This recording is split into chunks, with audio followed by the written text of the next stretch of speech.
அன்பார்ந்த ஞானவழி YouTube channel நேயர்கள் அனைவருக்கும் வணக்கம். இந்த பதிவில் ரிஷப ராசி அன்பர்களுக்கு தை மாத ராசி பலன்கள் காண்போம். காலபுருஷனுக்கு 10வது வீட்டில் மாதக்கிரகமான சூரிய பகவான் சஞ்சாரம் செய்யக்கூடிய மாதம் தை மாதம். மகர சங்கராந்தி. சூரிய பகவான் மேசம் சிம்ம ராசியில் சஞ்சாரம் செய்வதை விட மகர ராசியில் சஞ்சாரம் செய்யும் பொழுது அதிபலம் என்று சொல்லப்பட்டுள்ளது. தட்சாயன புண்ணிய காலம் முடிந்து உத்தராயண புண்ணிய காலம் ஆரம்பம். தேவர்களுடைய இரவு பொழுது முடிந்து தேவர்களுடைய பகல் பொழுது காலம் ஆரம்பம். தை பொங்கல், தை பூசம், தை அமாவாசை நிறைய சுப முகூர்த்த நாட்களை தாங்கி வருகிறது தை மாதம். 12 ராசி அன்பர்களுக்குமே தை பிறந்தால் நல்வழி பிறக்கும். தை மாத கோச்சார கிரகங்களை பார்க்கலாம். விருச்சிகம், தனுசு, மகரம் 3 ராசிகளில் சுக்கிர பகவான் சஞ்சாரம் செய்கிறார். தனுசு ராசியிலும் மகர ராசியிலும் செவ்வாய் புதன் சஞ்சாரம் செய்கிறார்கள். தை மாதம் 29 நாட்களும் மகர ராசியில் சூரிய பகவான் சஞ்சாரம் செய்கிறார். கும்ப ராசியில் சனி, மீன ராசியில் ராகு, மேச ராசியில் குரு, கன்னி ராசியில் கேது. சந்திர பகவான் சதய நட்சத்திரம் 4ஆம் பாதத்தில் கும்பராசியிலிருந்து இந்த தை மாதம் தொடங்குகிறது. ரிஷப ராசி அன்பர்களுக்கு தை மாத கோச்சார கிரகங்களை வைத்து எந்த மாதிரியான பலாபலன்கள் நடக்கும் என்பதை இந்த பதிவில் காண்போம். நம்முடைய ஞானவழி யூடியூப் சேனலை பார்த்து கொண்டிருக்கக்கூடிய அன்பர்கள், இதுவரை சப்ஸ்கிரைப் செய்யாத அன்பர்கள் மறக்காமல் நம்முடைய சேனலை சப்ஸ்கிரைப் செய்து கூடவே இருக்கின்ற ஆல் பட்டனை அழுத்திங்க. நன்றி. தினந்தோறும் ஜோதிட பலன்கள் பதிவிடப்படும். உடனுக்குடன் பார்த்து பயன்பெறுங்கள். நன்றி, வணக்கம். ரிஷப ராசியின் அதிபதி சுக்கிர பகவான் முதல் 4 நாட்களுக்கு நேர் 7ஆம் வீட்டிலே சஞ்சாரம் செய்து கொண்டிருக்கிறார். பெரும்பாலும் கோச்சாரத்தில் 7ஆம் வீட்டில் சுக்கிர பகவான் வருவது கணவன் மனைவிக்குள் நல்ல அந்நியவன்யம் மேம்படும். நண்பர்கள் உறவினர்கள் வழியில் நல்ல ஆதரவு ரிஷபராசி அன்பர்களுக்கு கிடைக்கும். எதிர் பாலினத்தவர்கள் மூலம் அசிங்க அகுமானம் தேவையில்லாத குழப்பங்களும் ஏற்படுத்திவிடும். தை மாதம் 4ஆம் தேதி 8ஆம் வீட்டிற்கு அஷ்டமத்திற்கு புதன் செவ்வாயுடன் சுக்கிர பகவான் கூட்டணி சேரப்போகிறார். ரிஷபராசி இளைஞர்களுக்கு காதல் மலரும். காதல் கல்யாணம் பண்ணக்கூடிய வாய்ப்பும் இந்த தை மாதம் ரிஷபராசி என்பவர்களுக்கு ஏற்படுவதற்கான வாய்ப்புகள் உண்டு. இனி எல்லாமே சரிபட்டு வரும். இதுவரை எதுவுமே சரிபட்டு வரல. வாழ்க்கையும் சரி, வேலையும் சரி, தொழிலும் சரி, குடும்பமும் சரி, ரிஷபராசி என்பவர்களுக்கு எதுவுமே சரிபட்டு வரல. இந்த தை மாதம் முதல் ரிஷபராசி என்பவர்களுக்கு எல்லாமே சரிபட்டு வரும். சுகஸ்தானாதிபதி சூரிய பகவான் 9ஆம் வீட்டிலே பாக்கியத்திலே மிக பலமாக தை மாதம் சஞ்சாரம் செய்கிறார். எல்லா வருடமுமே ரிஷபராசி என்பவர்களுக்கு 9ஆம் வீட்டிலே சூரிய பகவான் சஞ்சாரம் செய்யும் பொழுது சுக வேதனை தீரும். எடுத்த காரியம் தொட்ட காரியம் எல்லாமே சரிபட்டு வரும். தந்தை வழி உறவுகள் மூலம் நல்ல ஆதரவு, அந்நியவன்யம் மேலோங்கும். அரசு காரியங்கள் மூலம் நல்ல பலன்கள் பெறலாம்.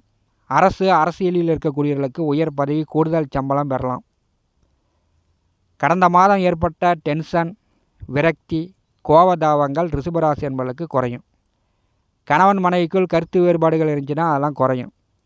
அஷ்டமத்திலே புதன் சுக்கிரன் செவ்வாய் கூட்டணியில் குரு பகவான் பார்வையில் இருந்து 3 கிரகங்கள் 2ஆம் வீட்டை பரி செய்யும் பொழுது தை மாதம் ரிஷபராசி என்பவர்களுக்கு பணப்பிரச்சனை தீரும்.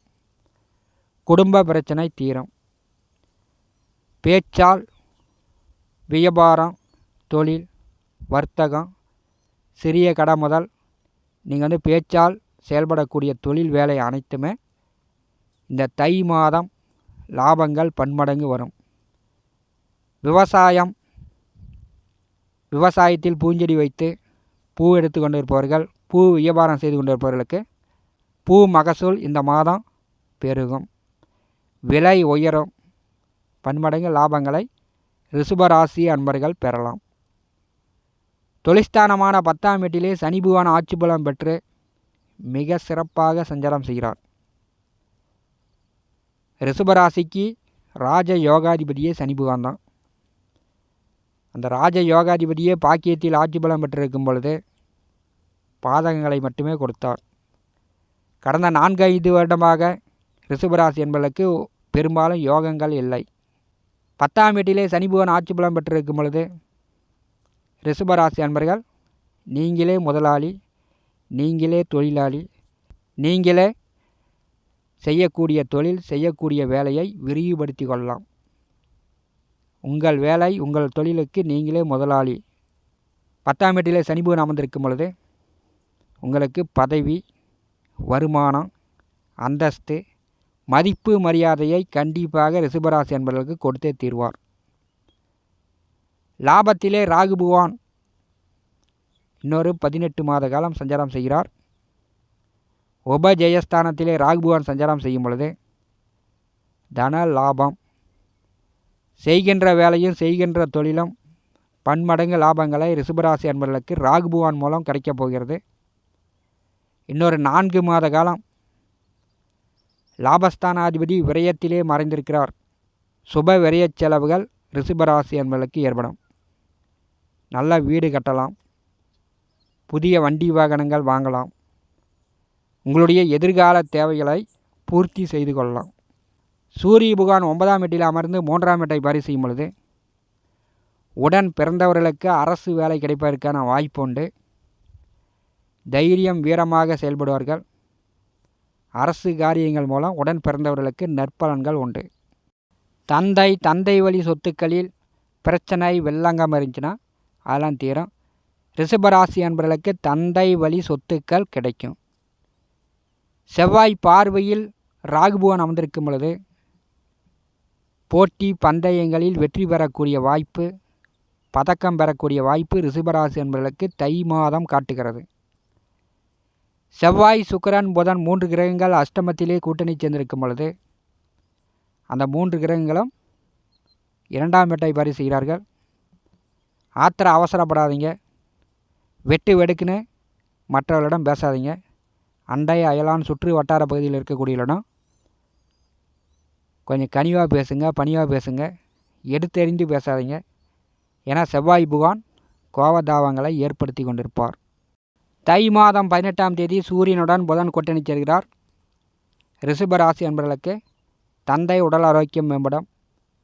முயற்சித்த விஷயங்கள் உடனுக்குடன் வெற்றியை தரும். 3ஆம் வீட்டை புதன், சூரியன் 2 கிரகங்கள் பாரி செய்யும் பொழுது முயற்சியால் புகழ், கீர்த்தி அடைவீர்கள். படிப்பில் தடை இருக்காது. பூர்வீக புண்ணியஸ்தானமான 5ஆம் வீட்டிலே கேது பகவான் அமர்ந்திருக்கிறார்.